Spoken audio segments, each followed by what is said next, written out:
Welcome to Clubs Made Meaningful from Susner. This is a show about building clubs that people love, where strategy, culture, and brand come together to create real belonging. Let's dive in.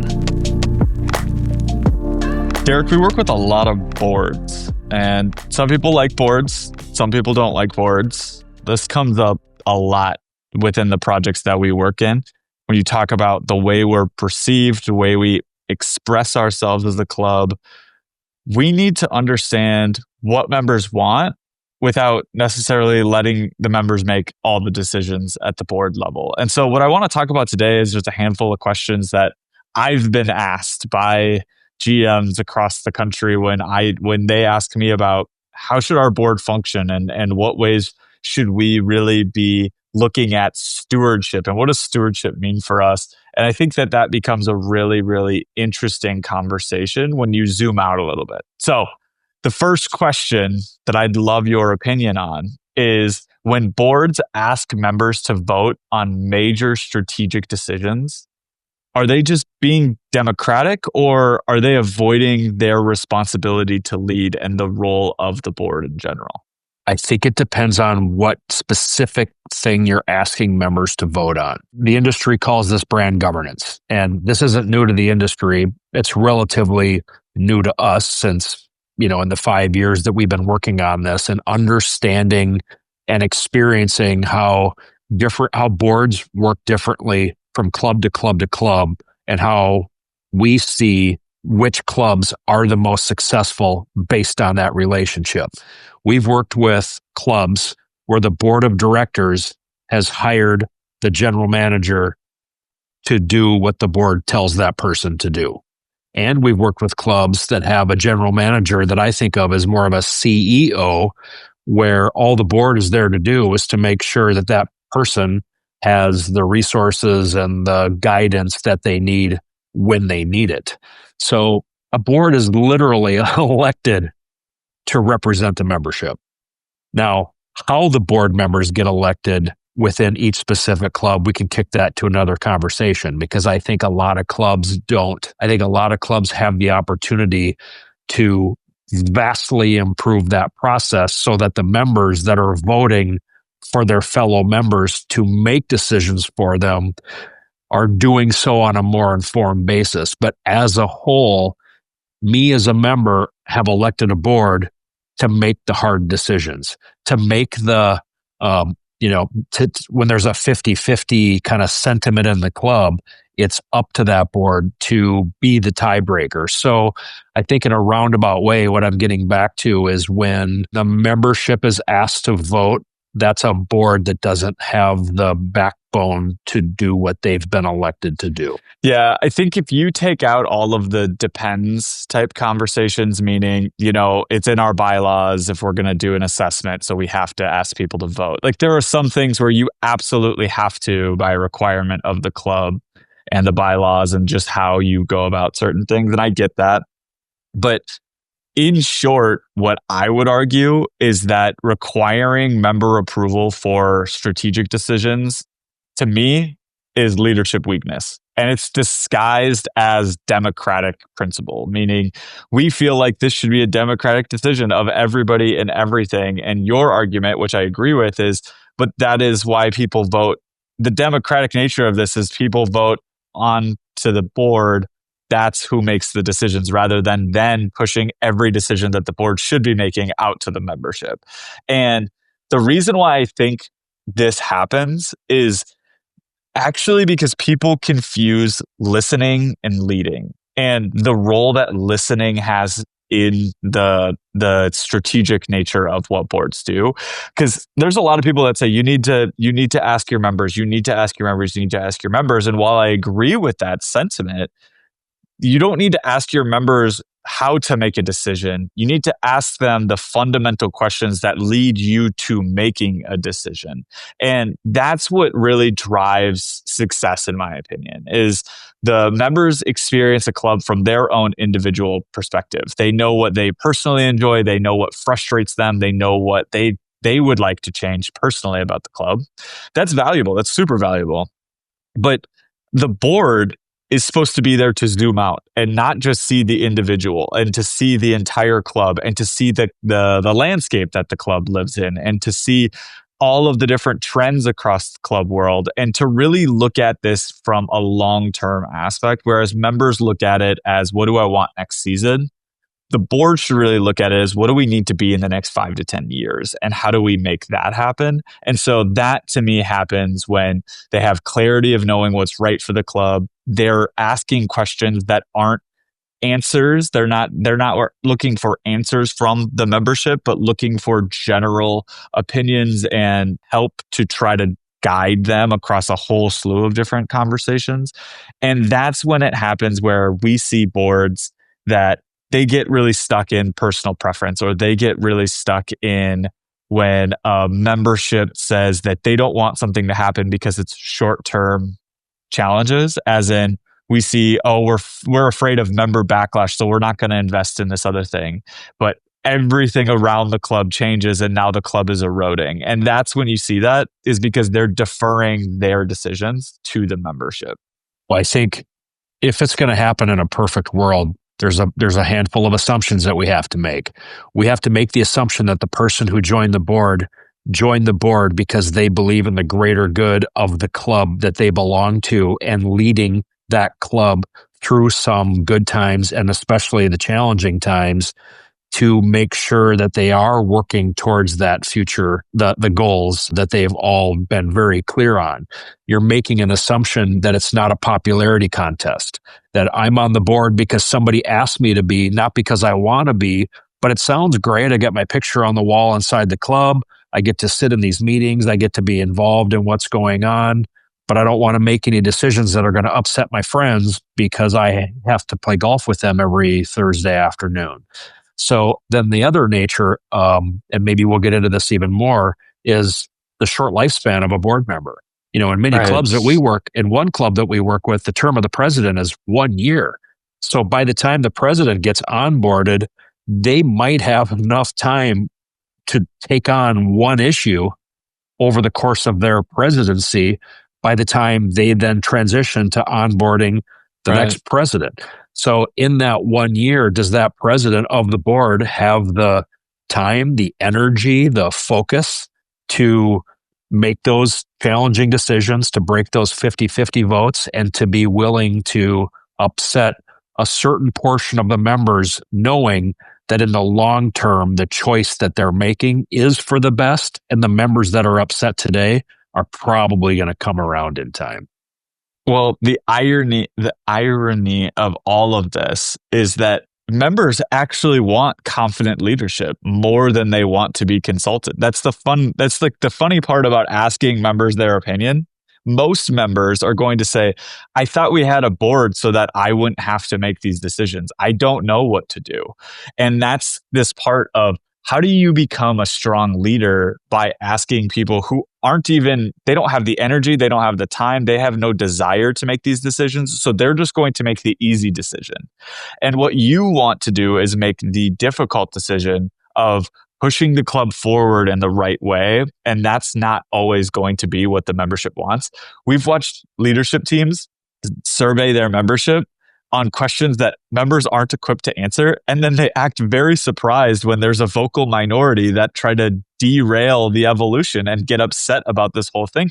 Is you're asking someone that shouldn't be involved in the conversation to be involved in the conversation. In a perfect world, the board members of a club wouldn't be members of the club. And just like, I know people that live inside an HOA, the members of the board of the HOA are residents. And some of these residents live in different parts of the community that have different rules and regulations.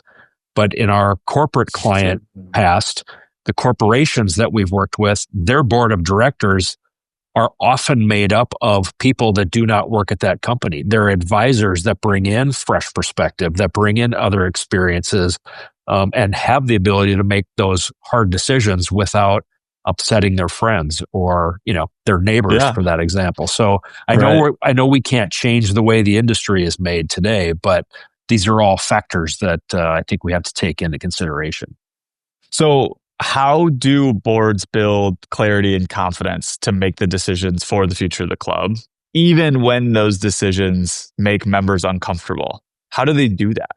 Boards will have the confidence to make decisions if they have some objective guidelines that they're following, so that when somebody says, as a board is sitting there and they say, we've talked about this issue ad nauseum, now what are we going to do? Let's decide. And when somebody says, well, how are we going to decide? I have a contingent of members that they want X and they want Y, and our survey has this sort of data, that we can clearly go back and say, well, the mission statement of our club says that we are here to do these three things. And the issue that we're talking about, to address that correctly, the way that if we're going to be true to the mission, is to do it this way, and this way. And it's to have that guidebook in place, that foundation. Yeah. That echoes what I'm thinking, is that when you define who you are, what you stand for, and where you're going as a club, and the board shares that sentiment, and it's, yes, these are three things, and these are unique to our club that the club down the street can't say about what is going on with them. If you have those three things, everything ladders up to it. That creates ultimate confidence and clarity around, well, these are the two options on the table. Which one allows us to reflect who we are, what we stand for, and where we're going as a club? And most clubs skip that work. It's easy to not do that work because that is hard for a lot of people to define, and it requires you thinking past the current board, and it requires you thinking past the current general manager and thinking more at a 30,000 foot view, which is really difficult for people, especially in the world where you're saying that they cycle in and out all the time. There's a subset to those questions that I think is also critical, and that's, who are we for? When we decide who we are, where we're going, what we're all about, then we get real crystal clarity on who our target audience is, who our membership is, who do we want more of. It's surprising to me how many clubs either take this for granted or think that they know it, but never do the hard work of establishing it. We would, in the business world, we would call this working on the business. The day-to-day is running the business, working in the business, making sure things are working smoothly, addressing, reacting.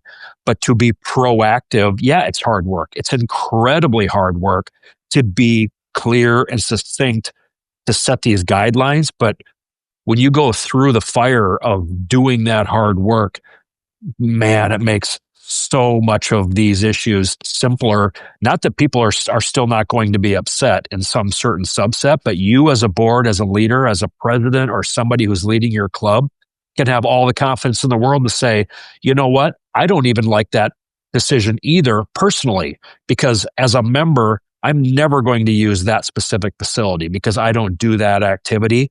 But I believe that to be true to the mission, that is exactly what we need to be doing here. And my job as the board is to uphold our mission statement.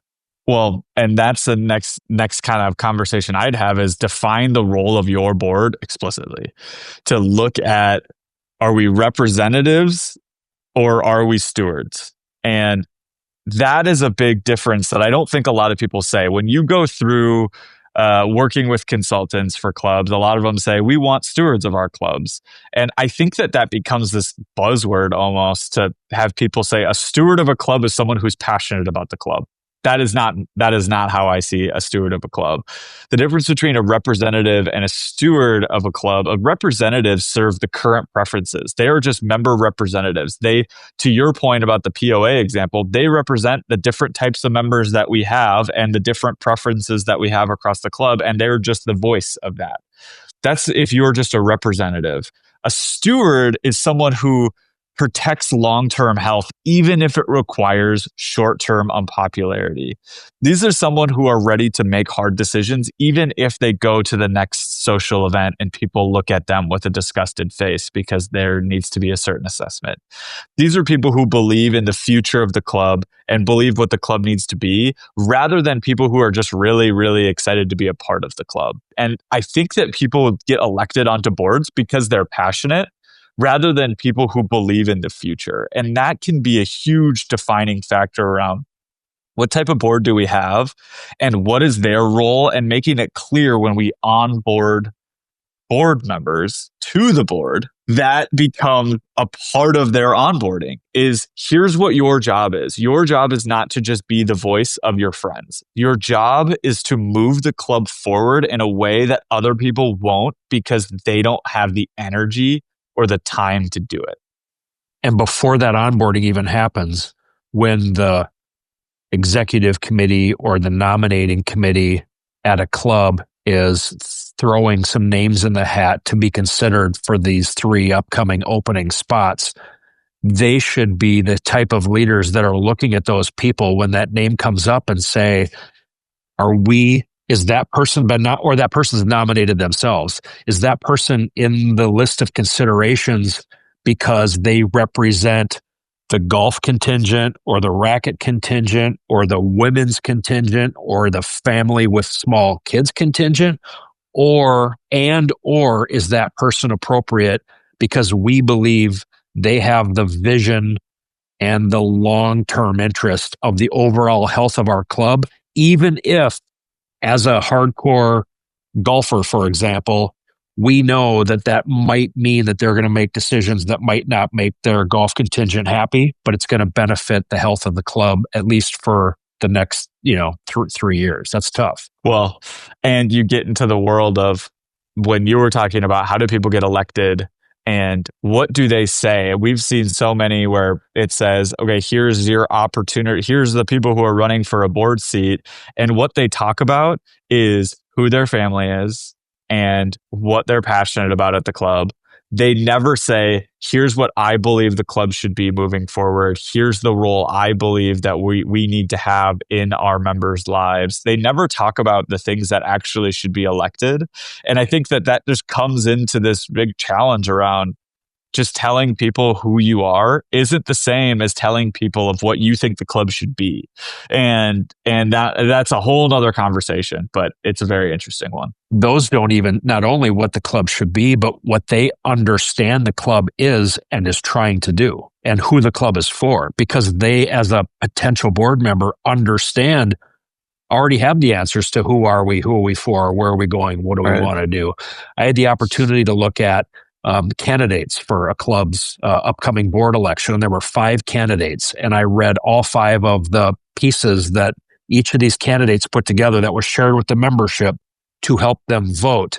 And one of the 5 candidates within their write-up had 3 bullet points on what their goals would be to do if they were to get elected.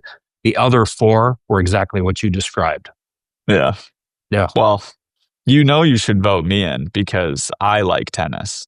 Exactly. I think that it becomes a really easy argument because we've always done it that way, right? That is the killer. That is the Achilles heel of the club world but that's the way we've always voted members of the board on, is just who they were, what they used to do for work, and maybe what they believe is the best meal on our restaurant menu. But the thing that I think is the most important, whether you got elected onto the board for this reason or that reason, it doesn't really matter. It's that board members need to communicate with confidence around what they've decided too. So a lot of this comes up front. How do you make really confident decisions is by making the hard decision and thinking about the future of the club. Another way to do it is to create confidence in the membership by the way you communicate that. When you go to a social event, you guys have made a decision and someone goes, well, why'd you do that? And you go, well, Steve really wanted to get it done. That's not helping the process of getting it done. Whereas if you were to say, here's what we decided as a group, here's why we believe it matters for the future of who we're going to be, and here's how it aligns with who we think we are today. And if a board member jumps off the ship and says, no, we did that because this person wanted to get that done, now you're just throwing that all under the bus, and you're not looking like a strategic group. You're looking like a group with a bunch of individual preferences. Clubs take for granted that they are communicating enough and enough transparency. Now, I'm not saying that every member needs to know how the watch works That's operational stuff. That's under the purview of the operations team. But every single club that we've worked with, when we talk to their membership, that membership has a strong desire for more understanding of what's going on and why we're doing it. And clubs that sit in those board meetings and the general manager that's in all of these meetings and committee meetings and executive reviews and board retreats, they are so up to speed on it that I think they take for granted that everybody is just as up to speed as they are, and they just literally forget to take the time to share the appropriate amount of information to keep the membership knowledgeable about what they need to be knowledgeable about and being proactive, so that, because when they forget and you blink your eye and an entire season goes by and you realize that the 9 things that the board's been grinding over for the last year, none of those have been shared with the membership at large. Now you have an issue that you have to take care of and deal with.